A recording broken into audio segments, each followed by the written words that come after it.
Loyalty. It is one of the first values we are taught in our careers. Stay long enough, be patient, and good things will come. In today's episode, Robbie and Johnny are discussing about loyalty, which is not an anti-company, not a pro-job hopping. It's about understanding when loyalty works for you and when it quietly works against you. Because what feels like stability inside a company can sometimes look like stagnation outside. It's great to be back, Johnny. How are you? How have you been? It's been great. 2025 was like really awesome, and we started off 2026 on a high note with one of our podcasts that we recently did. And this year, I think we have quite a lot of topics in store for our listeners. So let's start with this problem that we discussed, that why, like, does loyalty increase your market value or does it slowly erode? But first we have to look at the problem, that why loyalty can be bad for the market value. Okay, so normally everyone, why do you think everyone works for? It's one of the main reasons is money, right? Right. And because what happens is, a lot of times we think that, oh, we're working in a steady market, or probably we think that we're going in a steady job and the job will someday reward us and everything. But a lot of times it's not true. And I would like to begin with the money, because the market also does the same thing, right? One thing that I have seen is that a lot of times when you go in a interview, okay, they will subconsciously or consciously look at, oh, what is your salary package and what kind of position you're holding. So the general mindset is that, oh, higher the salary package, the position might be that good at in that firm, and probably he's doing quite a lot more there and hence he's getting paid. So say if the market salary range is like 10 lakh or probably 12 lpa or 14 lpa, okay, and for say a position of say a senior manager, for example, but this the guy who's interviewing, as per position he's a senior manager, but his salary is like, oh, 7 8 lpa, then people are like, oh, I don't think so. He's manager. Probably he's just someone as who's working as an analyst, but just given a position of a senior manager. Because why would a company pay someone so less for doing a manager's job, right? So that is my concern. Is what I feel. That when interviews are taking your interview, they might look at it from that angle as well. And a lot of times I've seen that, and studies have consistently showed that job switchers can earn 20 to 35% of high salary increase over the 2 3 years compared to any employees who have stayed in the same company, right? And even if you see, if you stay in the company and you take the internal hikes and everything, typically you'll get around 5 to 10%. So basically, you're saying the senior manager was into the company for a long and was getting internal annual hikes with the promotion, Correct. which was average 5 to 10%. Yeah. So probably he reached 7 or 8 LPA. But the market here is saying that, oh, you should have been at a salary package of say 12 14 LPA, because that's the market standard, right? So the market has already corrected salaries, Correct. but recruiters aren't offering big jumps Hmm. within the company anymore. Correct. Oh, So when you go outside and say if you're in that salary range, probably you'll get a good hike over there, right? So if you have that mindset that if I stay in this company, they'll increase it significantly, it rarely happens. Is the general understanding, and people have to ensure that at least in 2 to 3 years, like, you go and check, oh, what is the salary that they're paying. Because even as me personally as well, when I used to work in IT consulting, so we were into something called as a third party consulting firm, and it's a very big firm, all right. And they were paying me good, like good enough that, okay, I was surviving good, had a bit of savings and everything. But for the same amount of work and effort, if I was in a direct payroll, I would have hmm. gotten 30 to 40% more. Okay. But the thing is that I had to ask that question to someone, that, oh, how much do you get paid? because that's a very awkward conversation, obviously, you'll have. So I asked someone from that organization for which we were consulting, and they were like, oh, we get paid this much. And I was like, oh, so they're getting 30-40% more than what I do for the same amount of work, same amount of effort, or probably more work hours, probably. So then it sort of changed my mindset that no, I have to ensure that I stay abreast with the market conditions about the work that I do, right? So this is where I felt that oh, loyalty doesn't usually break your income overnight. It slowly discounts it. Right. And speaking of skill set, like you were working as a for a third party Mhm. and having the same skill set, and someone working in the industry directly having the same skill set were getting paid more. Mhm. What about the growth factor? The same senior manager who has been into the industry reached to the position with the annual hike of 5 to 10%. Mhm. I see only change in the designation. Correct. So, what exactly? So, this brings me to our point too, that your internal value, it's not similar to the market value, because what happens is inside your company you might be an indispensable person, but outside the market will reward loyalty. Sorry, it will. I'm so sorry. The market does not reward loyalty; it will reward relevance. Like, say, for example, let me ask you a question. Like, oh, the kind of work that you do. All right, you are now really well versed with how people work over there, Right. right? And you have worked in this firm and you did your job and everything and you're doing good, but at the end of the day, if you're just working with like four set of people or five set of people and the same things, you did not change anything. All right, you just did what they asked you to do, for example. And when you go out of the organization and you give an interview, when they ask you a question, will they ask you that, oh, how is this particular person, or how do you think, how is your experience working with whatever XYZ Limited? Will they ask you that question? Or will they ask you, like, okay, so do you know anything about this particular system? Do you know anything about this particular law? Or do you know anything about Power BI? Or analytics or something like that? How do you think they will ask that question? I guess they will look for the skills that is relevant to their processes. Correct. They will look for the people with the knowledge Mhm. that is required in the process or in the job mentioned in the job description. So basically, it has to, if I need to jump from one company to another, my skills needs to be transferable. Correct. And there should, if I'm looking for a change, obviously there is a growth offer, but I will also look for what different and new skills I can learn. Correct.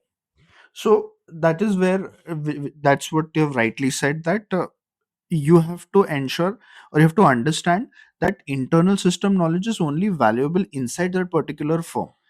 You're saying that, oh, okay, we can get this done from this person, or we can get this done from that XYZ person, or we can get this Excel done from this person, but at the end of the day you are not the one who are doing those things.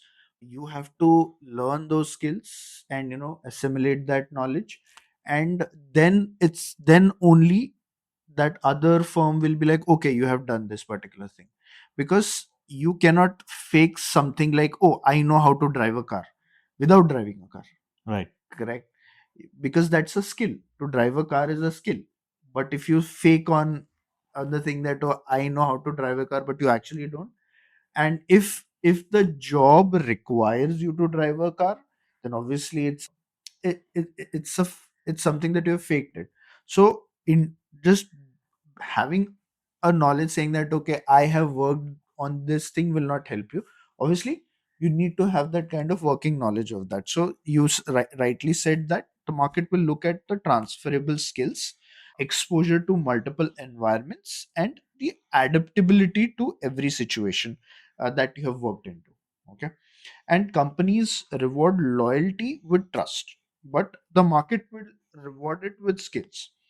And there is a fundamental difference between how organizations think and how the market thinks. So let's break it down with certain examples. Okay.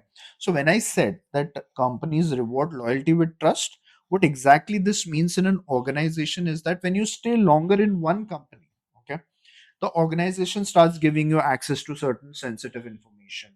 ownership of certain critical processes and unwritten authority. Like for example, oh, ask him, he knows this particular thing. Okay. And then there will be a little bit of leeway in decision making, wherein they'll be like, okay, let him do this because he knows this particular thing. And a lot of times they will have reliability status during crisis as well. So there is a crisis in your organization, oh, ask him, he has done that, is what that happens. It totally looks like a design of a process Hmm. where I'm working and given to access to certain information, and I signed non-disclosure agreements, and Correct. I acknowledge all the ethics and the compliance trainings for that part. And since I'm part of the process, I'm owner of that process, so Hmm. there are certain you know responsibilities with me, and I'm liable to that. And why this happens? So normally, why this happens is because you understand the culture, you understand the system and the people, because you worked in that organization for a while, and you know a lot how the culture is. And another thing that happens is that you've proven that you won't walk away suddenly, because you have been there in the organization for a while, and you sort of become the person that, oh, this person will not leave the organization even anything happens, come what may. And the risk, okay, is quite lower with you than a newcomer. Or people will, like, your manager will be like, okay, he has been there in this organization, so I'm okay to give him this work or do get this thing done because you are the person. They will not take the same risk with a newcomer, because it is quite easy to work with someone who has already been there in the organization for a while. Let's say, for example, you were in a different process as well, but you have been in the organization for 10 years or 5 years or whatever, and you come into this new process, and this manager is like, oh, how long have you been working here? So you will say, oh, I've been working in 5 years in this organization, so let's work with this guy, right? So that is how it works. And trust is very context specific. It exists because company, and because of the see, you come back to this point, is that the trust factor is very specific. Now what happens is it exists because of the company and it disappears outside. You have to understand that particular fact. So, for example, you may be the go-to person for a certain regulator interaction for your firm. Like, for example, you are working in transaction monitoring, so you know that, oh, you are a person who has regulatory knowledge of certain facts and figures, right? So they'll come to you, but that reputation does not automatically transfer to another employer, right? So I hope I clarified that for you. Yes, yes, definitely. It highlights the same example you gave earlier, like you were working for a third party contract within the industry for an organization, and at the same skill set, the another person was getting paid higher. So Hmm. basically, I can say is, in your internal system, Mhm. you had a certain reputation, but outside from the market perspective, if I see that you had a certain transferable skill set also, which has more value.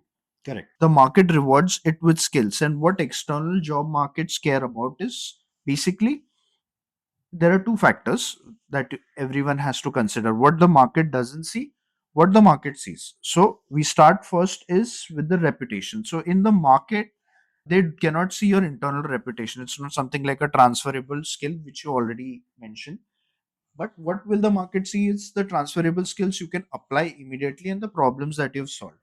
Next thing is the years of goodwill that you have made by staying in the organization. That does not get automatically transferred. Okay. What the market sees is that, okay, the tools, frameworks, and scale you have handled during the years of your service. Okay. And next thing is, what the market doesn't see is that your loyalty during the tough times. Okay. What will the market see is basically how adaptable you were in different situations, in different environments, is how I look at it, and the market will also look at it. And this is quite material. I'll be very honest with you that the market is very materialistic. They want to see something that, okay, can the skills that this person has, is it transferable to you in your organization? If you say, oh, I managed 10 people, 12 people, that any manager can do. But what did you do in that particular thing situation? Were you, like, for example, if somebody says that, "Oh, I managed a particular team." So, okay, what did you manage in a particular team? So they would be like, okay, I handled this particular training program. I've helped out, creating SOPs. I have helped out in creating process flow charts. I've helped out in reducing the turnaround time by at least 2 to 3 days for a certain process by doing these implementations. So you have to have that kind of skill too. And lot of people will say the most generic things out there, but if you have that thing saying that, okay, I've done these things and I've applied these things to make this thing more efficient, then I think that becomes a much better skill, that okay, Right. you can manage things with implementing certain processes, right? Because as an interviewer, I will say that whatever reputation and years of goodwill and loyalty you bring, it is already there in the existing environment, and I have such employees. But what I need is someone with the transferable skills and the tools and framework and the adaptability across environments that you listed, which is part of a resume, I guess. So because like I understand is that the market basically pays for your profitability. It doesn't pay for the familiarity, and I can see that the loyalty alone doesn't translate into leverage. There is a growth factor involved, and it's not just the time that is served. Correct. Because if you notice, I have this one rule, or probably this one principle, is that if I know someone, okay, if I worked in a previous organization, if I know someone, okay, that okay, this particular person, I know him, it's a very rare chance that person will get hired. Not because I don't like him, but because I know how he works, he or she works. Because if I will be like, okay, how good is that particular person there, then that effectiveness will transfer over here as well. Correct. Because a lot of times I'm really thankful for people who actually believed in the skills that I had, because I was quite tenacious. I was quite outspoken and hardworking sort of a person. Of course, I will not say that I was the best managed resource, because I know myself that I was a bit arrogant at first, but slowly over a period of time that I think I learned that. But the skills remained good. And even to this day, wherever I work, people are okay and happy to work with me. But so that brings to my key insight, is that the market will pay for the portability and not the familiarity of that particular person, right? And if I can give you an example, a lot of times people speak that, oh, I did this, I did that, but when it comes to saying a certain thing, that okay, I was able to reduce stat by 30% using a process automation, I think that is more valuable than saying, oh, I have been trusted by the leadership for 8 years. That does not give me some kind of assurance that, oh, he was trusted by the leadership. It might Right. be a chance that you there was no the leadership was so lazy that they did not replace you in the first go, because they were like, okay, fine, he's getting this X work done, and hence let's just continue with this person. But what if they had brought someone who could do that particular thing much better than the other person? Right. Because 8 years of loyalty sounds like a stability within the company, but I feel that it was quite stagnant Mhm. outside. Correct. And speaking of comfort zone, I have seen people not switching or not changing jobs despite of getting good opportunities.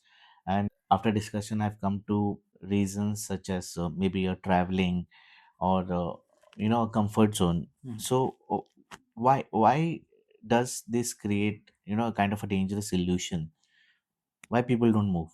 I think the main reason is because inside the company, once you're in a particular job, and somebody had said this nice line, is that I think it was you who said this to me, that a lot of people, they go into the organization to work for that particular organization, and then they stop working for themselves. They work for that organization, they give their everything to that organization, but they stop working for themselves. And basically, why? Because, oh, I am secure, I am working in this organization, I am secure, my paycheck is getting secured, and hence I will be here for n number of years, or probably a lot of time that I have not anticipated when I will leave. Next thing is that you feel valued over there because people are asking you questions, people are giving you that importance, that okay, uh, the kind of value that you have created for yourself, that oh, because I'm being asked that okay, this particular thing can, if this person only can do, so the value is like okay, that organization is giving me so a lot of value, and you feel indispensable basically. You think that oh, I'm irreplaceable. So here the idea or understanding is that if you have these kinds of feelings, this will create a dangerous illusion for you, because outside the company your value will depend on how transferable your skill is basically. Okay. Right, And trust will feel like value for you, but until you step outside the building, you will not know that there is hardly any value in this particular illusion that you have. right. Looking back to one of our most trending podcast episode, performance review, I remember our guest speaking of such rewards that Mhm. felt meaningful, Mhm. but they were not always compound. Like speaking of the same senior manager who was given the title, but the scope barely changed. Correct. And there is another individual who needs to feel secure, who needs to be praised in the town halls, Mhm. but the work stays invisible outside the company. And someone again coming back, asking for adaptability within the industry, was trusted with responsibilities Mhm. but not given any decision making authority. Mhm. Similarly, subject matter expertise or calling someone as a critical resource, but are not invested or rewarded in terms of good increment, but rather than a gift certificate or some allowance as such, but not a long term or a benefit as such. Mhm. So I see that it doesn't seem as a bad things, but they do feel good. they Correct. they create, like you mentioned about feeling secured. They create belonging. They create an stability and identity. But when we look at the reward from the market facing growth, Mhm. similarly, if I switch, I may get 30 to 40%, but internally I'm here only feeling valued. Correct. And see, the real lesson is here is that I'm not trying to say that loyalty is bad, but loyalty without any skill expansion and any monetary growth is fragile. Okay, because an ideal professional, he will build obviously an internal trust, but at the same time he'll also do something for an external market relevance. Okay. And the trust will protect you inside the firm, but skills will always protect you everywhere you go. Wow, It's the basic mantra that people need to carry with themselves. that's pretty bold, the statement. And for our listeners, can you give us some practical tips, Mhm. like what can I do? Because now I have a clarity that I know where I stand. Correct. I know about the stagnation, Mhm. but I do aspire to move on. I have, personal loans or house loan, and I know that I need an increase in the pay scale. So what Correct. can I do?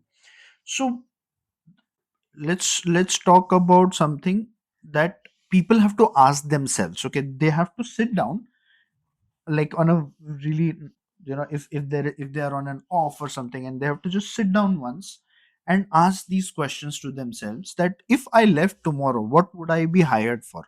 You ask this question, you write that down. Okay, what I will be hired for? Are my skills visible outside the company? That's the next question. And finally, am I trusted because I'm capable or because I'm familiar? So basically, I need to have skill set that are negotiable and that will give me leverage and that will justify my 30 to 40% hike. Correct. So will job hunting or the actual process requirement where my skills are valued and required is a part of it? Yes. Yes. Because what happens is that right now, say for example, if you work for a organization and they only have a certain process say the process is like A to Z steps, okay, but in your organization maybe that particular process requires only like A to C or A to D, okay, and there is this particular skill which takes you from A to Z for a certain work. Like say for example, if you work for a fintech firm, okay, fintech firms, their regulation is quite different from banking regulations, okay. So a lot of times a lot of people struggle from going from a fintech to a banking setup, because a full banking setup requires a lot of things, processes, controls, regulatory frameworks, etc. But for a fintech firm, or probably for an NBFC, okay, the regulation is quite less, because they are not allowed to do certain things. So if you work for a fintech or an NBFC, your growth is quite stunted, because working for a bank or an investment banks will open up a lot of avenues for you. And this is my personal experience as well. So I know this particular thing, that okay, if I go somewhere and if that skill is transferable to a certain degree as well, then they would be like, okay, fine, you are enthusiastic and you can bring something to the table, then come on in, because banking will give you much more bigger avenue. It's just an example that I give. It can be anywhere, because say if you are into traditional sales and you want to work for a say a startup which does a digital marketing sort of a setup, so it adds a lot of value to that particular organization, because that organization is relying on digital marketing only for their sales. But what if they require B2B sales? So B2B will require going to that particular person, establishing that relation, and hence working on the traditional sales along with digital marketing will help you add a lot of things to your portfolio as well. So you have to look at it from that perspective. What I heard is that it sounds like there is a skill stagnation risk, Correct. because if I'm part of the process and I've been long enough, Hmm. I have been using the same tools, same process, same regulatory framework, and the Correct. same way of thinking. And like in the fintech, the market has evolved, the market has changed. Hmm. And what can I do if I need to move on from traditional setup to a modern setup, which requires a new skill set? How can I sell myself? Yes. So let's first start with the skill stagnation risk. Okay. So when you stay too long in one role or a firm, your learning curve often flattens, even if your destination grows. So I used to work in a consulting firm 10 years back, and there was this guy, and he used to work in a particular process which used to use Excel, and they used to do a certain copy paste of a certain thing. But when he came into our process, he was like, oh, whatever you guys are doing, this is quite tough. Like, there is no application of this particular skill to whatever you guys are doing. And I'm like, okay, but it does not mean it is not doable. You just have to sit and learn these things, and probably over a period of time you'll get comfortable with it, and probably apply your Excel skills over there as well, because obviously tracking at that point of time 10 years back, it used to be Excel, a lot of things. So you could have combined that thing. You just had to understand what were the tools, what was the process, how is the regulatory framework in that particular environment, and a change of thinking was required. Correct. So this is one example that I would like to give, because that time I used to only do one thing, but then I combined it with something like Power BI, Excel, and a lot of things, and my value increased over a period of time, because now I was able to, whatever I was doing, I could quantify it. If you're doing for overall a team or a whole process, you can understand that, oh, this is the value that I've created in terms of automating a certain thing. So that is one example that I can give you. And say for example, and this is to our listeners, is that if you had an interview tomorrow, what would make you stand out? Like say you did one set of work for like 5 years, okay, and then you're like, oh, now I want to target for a higher package and a higher position, probably in the same firm or a different firm. So you have to ask this question: if they interviewed you tomorrow, what would make you stand out? Because you will say, oh, I did this work. Okay, but what else did you do? Remember, Right. they will ask you this question, and how will you answer that? So this is very important for you guys. So I can say that maybe as per the job requirement, I will understand that what are skill set that are required in the market, maybe a course or maybe any skill set, and I will learn that, and I will prepare myself rather than being stagnant, for in one role where the learning curves had flattened. Correct. And And next thing that I would like to highlight is that psychological loyalty trap. Okay. And the most dangerous part of the loyalty trap is that it's not financial, it is mainly psychological. Okay. Because, and when I say psychological, there are few things that I will look at. Like what happens is that your identity gets tied to that particular company. And a lot of people I've seen, they will write on their resumes the companies that they've worked for. I have worked for a yes, FANG ex company. KPMG, Yeah, ex extra. PwC, Yeah, yeah. ex And HDFC. that shows that, oh, your identity is getting tied. You are trying to say that, oh, because I worked there I am better than. No, that doesn't work. And and me and you, after working for such organizations, we know that what exactly happens and goes inside this organization. So I never fall into that particular thing that, oh, I've worked with, I'm no, I'm not better than anyone. I feel that I'm still in the learning phase, and I should keep on learning new things which adds to my growth, rather than identifying myself with an organization. And another thing that I feel, that psychologically people have this one mentality that, oh, I'll have to start over again, I'll have to do this again, I'll have to do that again. And I'm like, you will have to do it. If you don't do it, probably you will be stuck over somewhere. And what if that particular skill, or what if that particular loyalty gets you into a position where they will say, oh, you just worked here because we gave you the work. Right. Okay, but in a way you are not doing anything to grow over here, and it would feel more, I feel that that would be more heartbreaking Yeah. for that particular person. Even if the skills are transferable, it's just a system that will be changed in another company, Yeah. and you need to just start working on the system. You need not start from the scratch, or move to some start from the beginning, or move to some other process, or pivot totally from your previous experience. Yeah. And a lot of people, they comfort disguise as commitment. Okay, so I'm comfortable, but they will not say, oh, I'm comfortable over here. They'll say that, oh, I'm committed to this organization and everything. But I feel that they are just saying that, oh, they're comfortable over here. So basically, I'm staying because I believe in the company. Yeah. I'm staying because I don't want to start with the zero again. Yeah. And that is just a narrative which I've created, and I'm saying that I'm comfortable, and I'm just disguising it under commitment.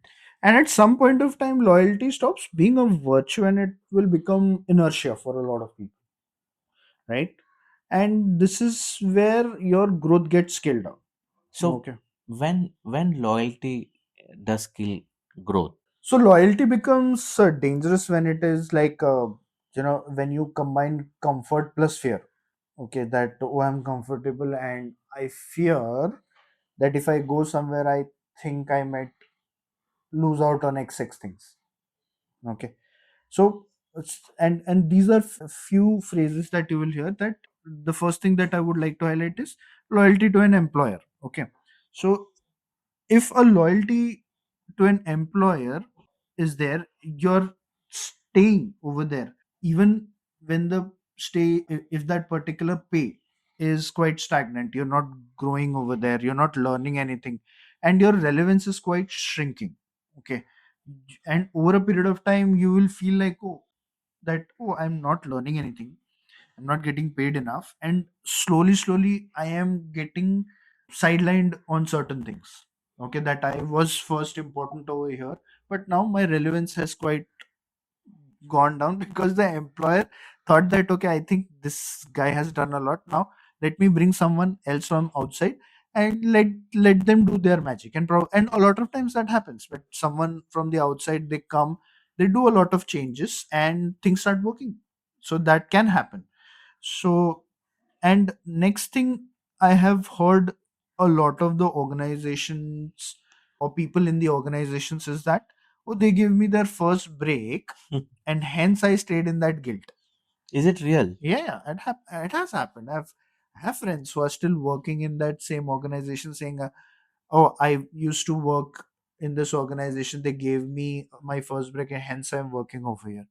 I and probably maybe not the people from our generation, but people from my parents' generation. They are still working over there. Like I have one friend whose mother still works with a retail firm, and she has been there for over 30 years now. So It's okay to be grateful, yeah, but it seems that it is slowly turning into, an obligation or disguised loyalty again. correct. And here you have to understand that skills have aged faster than your designation grows. Okay. Because what happens is that whatever you learned in that organization probably stays in that organization. Okay. But and probably your designation will grow, but your skills are not growing with that.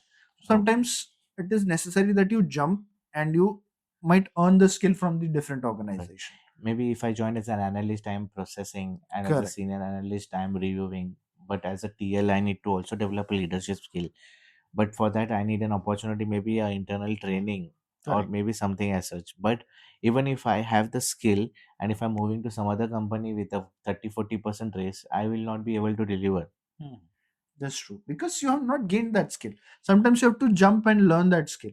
A lot of times I've seen that people will be like in this organization they worked as an analyst and then they apply for something like a managerial role somewhere. They go and they apply for a manager role and everything. They get the manager role, but then they are not You're effective not over there able to.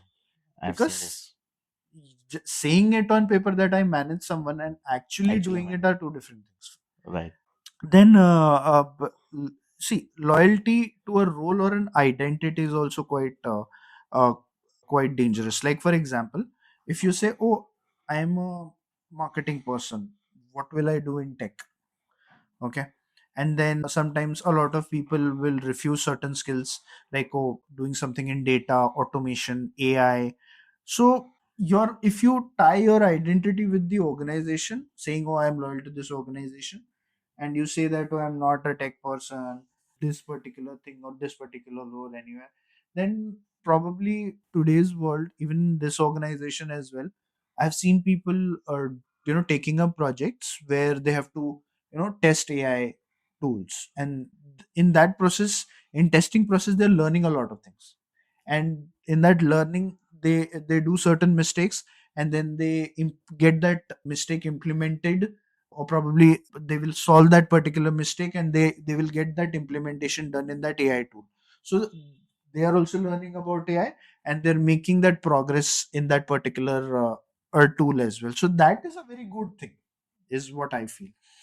Because, Now, yeah, because I remember one tech guy who was the initial uh, part or part of a team of the product development, and after that the product has evolved so much that person still was identifying himself or herself as the first person who was part of coding of that respective product, hmm, even though the product has changed and product has transformed, like, into something different, but still that person is still holding that identity and is still loyal to that respective role. correct. And loyalty to the system and the certain habits as well. Like, oh, I've been doing this same thing, I've been working in this same approval system, I've done the same kind of thinking.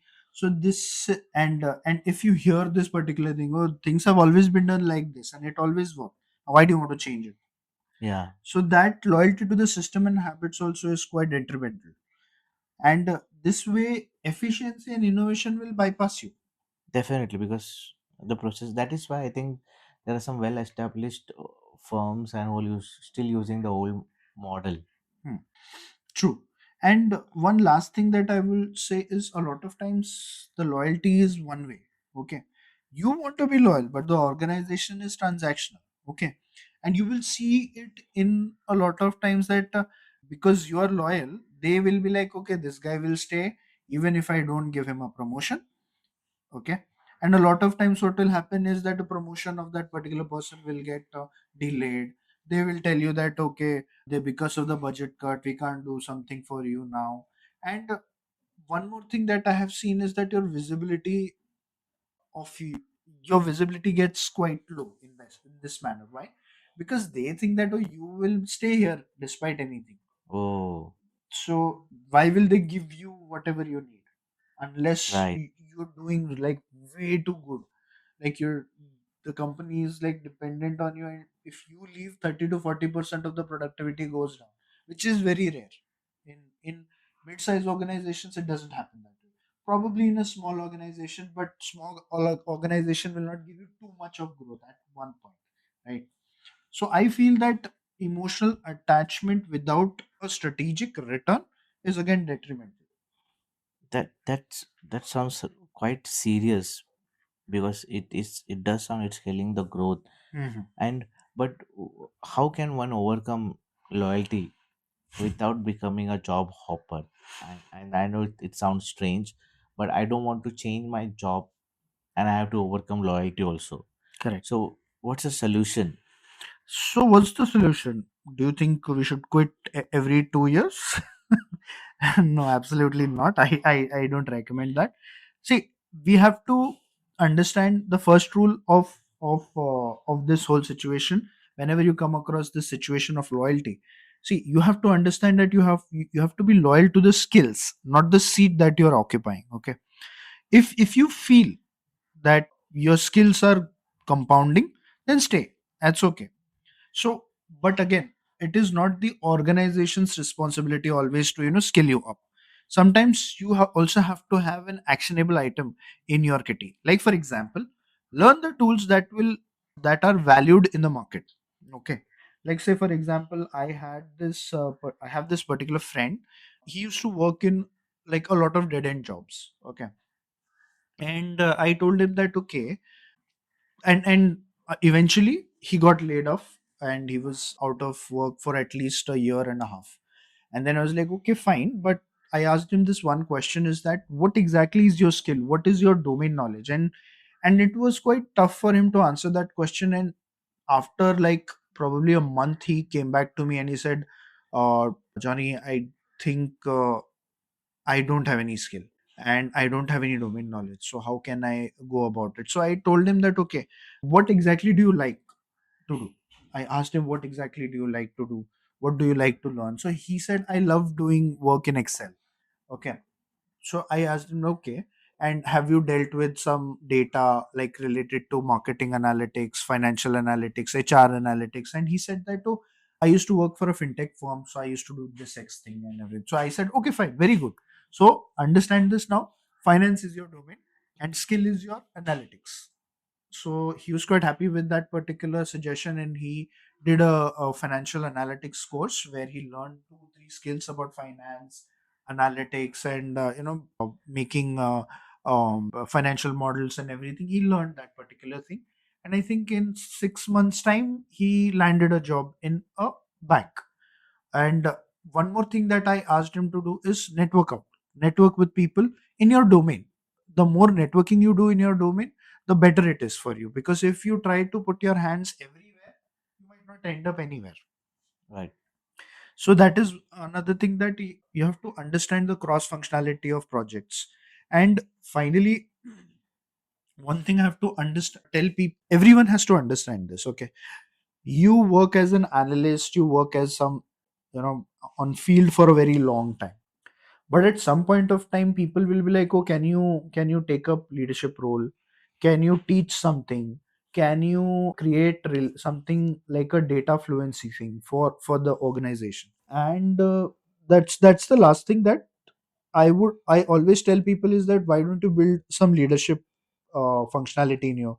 Why don't you learn something related to data? When you look at data, it should make sense to you.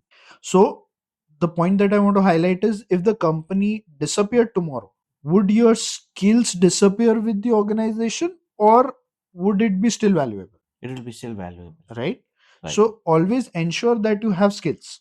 Right. So what I understand is that even in a market where salaries are corrected and the roles are you know Hmm. scrutinize a level. The leadership and data fluency are one of the two qualities which will always be critical, Correct. and it will always give you a leverage. Correct. And next thing I would like to highlight is, or the another rule that I want people to understand is your loyalty needs to be time boxed. Okay. So every 18 to 24 months, you need to have like a framework. Okay. So loyalty always should have review checkpoints. Like in a year, in an organization, when you stay in an organization, there are yearly reviews. Okay. So the organization will review, oh, what did you do? What did you do? What did you do? And at some point of time that question becomes very redundant because they are asking you the same questions about the same things. But similarly, okay, you also have to ask yourself those questions, that in every 18 to 24 months you have to ask yourself, okay, am I learning something new? Am I growing in this organization or not? Is my market value actually rising in terms of monetary? Say if that particular skill outside, okay, or if that particular job role, or if that particular process that you do, the value of that in market is 2025 lpa. It's very simple. You can go out there and google, or probably ask ChatGPT that, okay, what is the current salary range in India or in Germany or in US, and it will give a sort of median packages that, okay, like say for example, how much is a KYC analyst getting in say India. So it will say that, okay, in traditional firms you get this, in MNCs you get XX amount. So you are like, okay, you can compare yourself that, okay, now I know that, okay, this much is the value and right now I'm getting this much. So it is, if there is a huge difference, and if your organization is not giving that to you, then obviously the next thing is that you have to jump. Okay, your decision is very straightforward, that if I am good at my job, I'm doing good, and still the organization is not paying me, then obviously it is time to jump. So basically, I understand that if I'm staying in the company, I need to be getting stronger. Correct. If it's my skills, or if it's my decision space or my exposure, even or my market relevance, because I need to understand that tomorrow if I move on, I need to be appreciated. Correct. And next thing that I would like to say is that you have to stay aware of the market even if you stay put. You don't need to resign to respect the market, okay? You have to ensure that you are building your own network. Okay, like you have to talk to recruiters, track salary benchmarks, keep your CV updated, and ensure that you do interviews occasionally to see how you're doing. So basically, if at the end of the year, if I'm getting rating which I'm not satisfied to, then can I use it as a part of a negotiation that this is the market value? Yes, if you have that kind of, see, I have this one rule, ceteris paribus, where, so ceteris paribus is basically where things are normal, okay, and if things are normal, then you don't have to reinvent yourself, okay. But if the situation demands, okay, then what you do is that go out there, get a get an interview done and see what is your value over there. And you say, you don't have to accept the offer, you say that, okay, I got this offer, can you at least come around this particular figure? Right. Okay, I'm not trying to say that, or I'm not trying to threaten you, but at some point of time, see, my growth is also important, because I have bills to pay, I have savings to be done, because at some point of time I will retire, I need money for that, correct? That So sounds fair. I would say that, okay, I am getting this much of offer, do you think you can match it? And if they say no, you have a clear path. If they say no, I will leave. Is a very simple thing. You have to convert your loyalty into leverage. Okay. And the best form of loyalty is the one that gives you influence. So ensure that if you're able to negotiate better roles, if you're able to, sometimes what happens is a lot of people don't ask this one thing in the organization is, do we have a certain budget for learning? Like in the organization currently that I'm working is 70K in a year is given to you. you just have to get approval from the top management that okay, I have this requirement, I want to learn this, how much will I get paid for this? And if you have that kind of budget, leverage it, because see, if you spend it from your salary, okay, to learn, a lot of times Yeah, you will lose on that particular thing. So you can get that saving of 70K and probably earn from it, right, right? And also, if you have the leverage of shaping decisions of the organization, and if you're getting certain kind of visibility due to your high impact of work, then yes, then it's a good thing that here I'm giving an example that loyalty was, you were able to convert it into leverage. But if nothing is happening in in that particular loyalty illusion that you're into, then I think it is better that you give yourself a reality check and you move on. And and I'll give you a nice closing. Basically, you have to understand here, you have to slow down sometimes, okay? And you have to understand that loyalty is not outdated, but you have to understand that blind loyalty is very expensive, okay? The goal is not to move fast from one organization to another organization, but it has to ensure that you remain valuable, because a lot of times you will see certain CVs, okay, as a employer, say for example, you, or probably as a person, you're taking interviews in leadership roles, and you're like, you look at this one person who has been an analyst in the last four organizations, and every organization he has done like 1 year, 1.5 years, 6 months, 8 months. And then you're like, okay, why did you switch so many times? And if they say that okay, financial growth was my thing, then there is, this creates a illusion that yes, okay, he's just jumping for financial growth. There is nothing in his kitty that he'll offer anything new to you.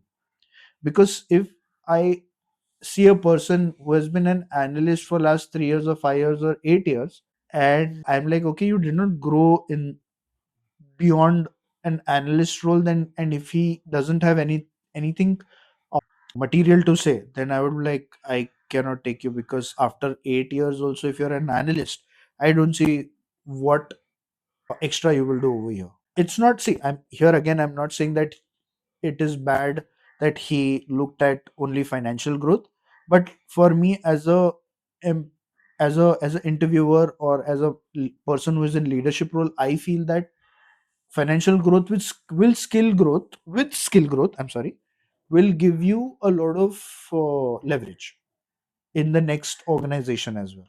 And you have to understand that you have to be loyal to your growth, and you have to be grateful, but you don't have to be trapped in an organization, okay?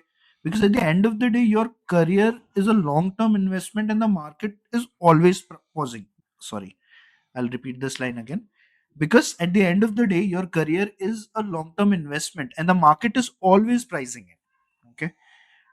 And if this episode, if it made you uncomfortable, it probably needs to. Because if if you're resonating with this idea, okay, and if you understand that you have been stuck and you're not growing, then obviously you are loyal to this organization, and you have been trapped. And this is sort of a reminder to you that okay, you have to now move on, because you're not growing. that was quite insightful, Johnny. And there were so much pointers we spoke about loyalties. Specifically, the one that is resonating with me is the psychological loyalty trap.